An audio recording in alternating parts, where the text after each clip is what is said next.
eu sunt Georgiana și azi fac o filmare cu ce am eu un portofel mai mult de școală și da, pe care le folosesc mai des. Și să începem. Asta e portofelul. Am și pot să folosesc și ca poșetă, dar acum eu folosesc ca portofel. Am și bretele, stai să vă arăt. Bretea galbenă foarte drăguță. Dar nu folosesc acum. Să începem.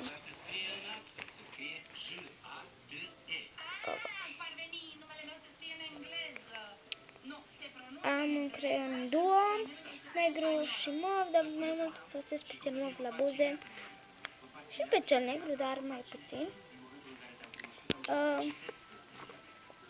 Un strugurel, uitați, e foarte drăguț, da, e așa, e transparent. Da, acest strugurel îl închide pe sfârșit.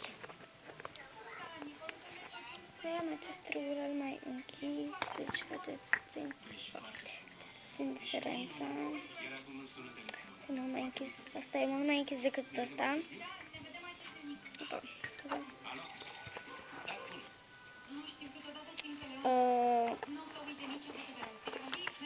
Am această cremă, dar scris litere chinezești.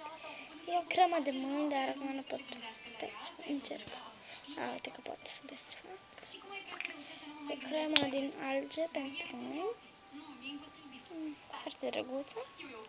Da, și întotdeauna când mă dau pe mâini, până intră în piele se face invizibilă. Bine. Albă. Mai am un rimel de la Bourjois. Da, care nu carcă foarte mult. Bine, pentru ora de sport mi-am luat acest deodorant Fa cu bilă. Și mai am la mine acest sapun Trida de Lux, Luxy Soap. Scuze. Asta de grame. Și miroase foarte bine.